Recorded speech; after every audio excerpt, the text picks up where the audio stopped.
విషయంలో మేమేం పెద్ద ఆందోళన చెందట్లేదు అని కేంద్ర ముఖ్య ఆర్థిక సలహాదారు అనంత నాగేశ్వరన్ అన్నారు. అంటే పెద్దగా ఏం ప్రతికూల ప్రభావం ఏమి ఉండదు, ఇంకాస్త మెరుగుపడొచ్చు అని ఆఫ్కోర్స్ కొంత పాజిటివ్ సంకేతం ఇచ్చే ప్రయత్నం చేశారు. కానీ మరి నిజంగానే ఆందోళన లేకపోతే ఇంత చర్చ ఉండదు కదా జాతీయ స్థాయిలో. అంటే అధికారిక స్థానాల్లో కూర్చున్న వాళ్ళు అంతకంటే ఏం చేయగలరు?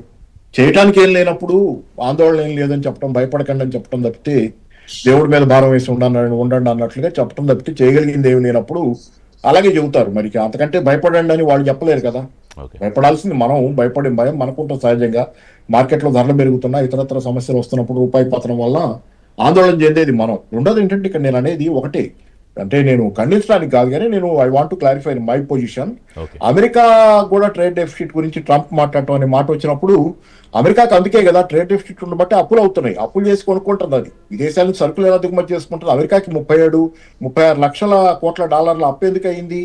నిరంతరంగా అది ట్రేడ్ డెఫిసిట్ ఉండబట్టి దానికి అప్పు అవుతుంది. ట్రేడ్ డెఫిసిట్ ఉండబట్టి దానికి అప్పులు చేసి కొనుక్కుంటుంది. దాని అంత అప్పు అయింది కాబట్టి కొనుక్కోవడం కోసం అది అప్పులు చేసి కొనుక్కుంటుంది. అది తింటాం అవసరం కాబట్టి ఇతర దేశాలకి దానికి ఎగుమతి చేసి బతకాల్సిన అవసరం మనకు ఉంది కాబట్టి మనం అప్పిస్తున్నాం. ఇది కథ.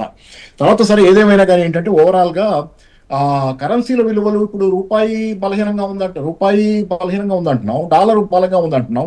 ఇందాక ఆశ్చర్యం వినిపించుకున్నాం. అందరికీ ఉందని ఆశ్చర్యం. ఎందుకంటే డాలర్ అమెరికాయే అంతంత మాత్రంగా ఉందని చెప్పి ఆ ఆర్థిక వ్యవస్థ గురించి రకరకాల డేటా చెప్పుకుంటున్నాం. బాగలేదు అక్కడ పరిస్థితిని మాట్లాడుకుంటున్నాం. మరి దానికంటే మనం ఇంకా ఎలా బలహీనంగా ఉన్నామంటే ఇక్కడ సింపుల్ ఎనాలజీ, ఒక పోలిక చెప్తా. ఒక లోతైన బావిలో, అడుగులేని బావిలో ఈ కరెన్సీలు అన్నీ ఉన్నాయి కదా, ప్రపంచంలో అన్ని దేశాల కరెన్సీలు ఒక లోతైన బావిలోకి కిందకి పడుతున్నాయి అనుకోండి. దానిలో ఏ కరెన్సీ అయితే ఎక్కువ లోతుకి పడిందో మిగతా కరెన్సీల కంటే అది ఎక్కువ పతనమైనట్టు. దాంతో పోలిస్తే మిగతా కరెన్సీలు బలంగా ఉన్నట్లు. ప్రపంచంలో అన్ని కరెన్సీలు అవి విపరీతంగా ముద్రించబడటం వలన బలహీన పడుతున్నాయి. కానీ ఒకళ్ళ కంటే ఒకళ్ళు తక్కువ లోతుకి పడి ఉండటం వల్ల, నేను కాస్త పైన ఆ గదల పట్టణంలో నేను కాస్త పైన రెండో వాడు కాస్త కింద ఉన్నాడు, వాడితో పోలిస్తే నేను బలంగా ఉన్నా కాబట్టి నా కరెన్సీ బలంగా ఉంది దీంతో పోలిస్తే అని చెప్పుకుంటున్నావు. కానీ అందరూ బలహీనంగానే ఉన్నారు. ఇది కథ. డాలర్ కాస్త పైన ఉంది మనకంటే, రూపాయి కంటే, కాబట్టి మనం ఎక్కువ బలహీనంగా ఉన్నాం. ఇది కాబట్టి అందరూ పతనం అవుతున్నారు. కాబట్టి బంగారం ఎదురు పెరుగుతుంది ప్రపంచంలో. ఈరోజు బంగారం విలువ, అన్ని కాగితం కరెన్సీల విలువలు పడిపోతున్నాయి కాబట్టి బంగారం రైజ్ అవుతుంది. ఓకే, సో ఇప్పుడు ఏంటి, ఇది మెరుగుపడుతుందా లేకపోతే ఇంకా మరింత అంటే ఇక్కడ మనకి భారతీయ ప్రజలపై నేరుగా పడే ఇంపాక్ట్ ఏంటి? ఇప్పుడు నేరుగా పడే ఇంపాక్ట్ ధరల పెరుగుదల, ఇందాక చెప్పాను, విదేశీ ప్రయాణం దగ్గర అన్ని ఖరీదైనగా మారుతాయి. రెండోది ఏంటంటే మెరుగుపడాలంటే ఏం చేయాలి? ఫర్ ఎగ్జాంపుల్ మన విధానాలు ఎలా దీన్ని దెబ్బతీసినాయో చెబుతా. డిమానిటైజేషన్ క్రమంలో, డిమానిటైజేషన్ వచ్చినప్పుడు చాలా పెద్ద ఎత్తున ఎంఎస్ఎంఈలు దేశంలో దెబ్బతిన్నాయి. మీడియం అండ్ స్మాల్ ఎంటర్ప్రైజెస్ బాగా దెబ్బతిన్నాయి. అంటే ఎకానమీకి అది దెబ్బ. లార్జ్ ఎంటర్ప్రైజెస్ కి వ్యాపారం పెరిగింది, చిన్నవాళ్ళు దెబ్బతింటం వల్ల పెద్దవాళ్ళకి వ్యాపారం పెరిగింది. కానీ ఎంతకాలం పెరుగుద్ది? చిన్నవాళ్ళు దెబ్బతింటం వల్ల దేశంలో నిరుద్యోగం ఇత్యాది సమస్యలు పెరిగి కొనుగోలు శక్తి పడిపోయి కొంతకాలానికి మొత్తం ఓవరాల్ గా పెద్దవాళ్ళ దగ్గర కొనడానికి కూడా జనాల దగ్గర డబ్బులు లేవు. సో అది. రెండోది జిఎస్టీ వచ్చిన తర్వాత జిఎస్టీ విధానాల వల్ల కూడా ఎంఎస్ఎంఈలు దెబ్బతిన్నాయి. చాలా మందికి ఉద్యోగాలు పోయి దేశంలో డిమాండ్ తగ్గింది.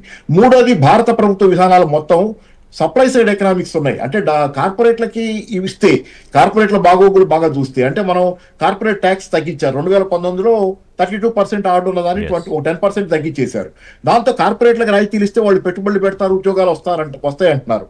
దానివల్ల ఏమవుతుంది? మీరు ఇస్తున్నారు రాయితీలు, కానీ వాళ్ళు పెట్టుబడులు, ప్రైవేట్ ఇన్వెస్ట్మెంట్ భారీగా పెరగటల్లా. దానివల్ల దేశంలో ఉద్యోగాల కల్పన జరగటల్లా. ఆర్థిక మంత్రి చెప్పారు కదా ప్రెస్ మీట్ లోనే, మీకు రాయితీ నుంచి ఉపయోగం ఏముంది కార్పొరేట్లకి అని. అదే మరి నేను ఎప్పటి నుంచో చెబుతున్నాం కదా, మేమంతా వాళ్ళకి ఇవ్వకండి, జనానికి ఇవ్వండి అని. మీరు సప్లై సైడ్ కాదు, పై వాళ్ళకి ఇవ్వకండి.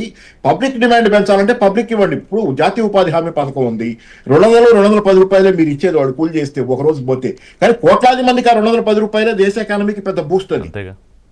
మరి మీరు దాన్ని డిస్కరేజ్ చేస్తున్నారు కదా. జాతీయ ఉపాధి హామీ పథకం కింద ఇచ్చే ఉపాధి, అది దానిలో వేస్టేజ్ ఉంది, దాన్ని సరిగ్గా ఉపయోగించుకోవాలి. ఆ సిస్టమ్ అనేది మంచిది, కరెక్టే. కానీ దీనివల్ల ఏమవుతుంది? డిమాండ్ పత్రం మీరు చేసే విధానాలు డిమాండ్ దెబ్బతీస్తున్నాయి. పై వాళ్ళకి డబ్బులు ఇస్తే వాళ్ళు దాచుకొని లాభాలు చూపించుకుంటున్నారు తప్పితే పెట్టుబడి పెట్టాలా. సో ఈ విధానాల్లో లోపం ఉంది. కాబట్టి దేశ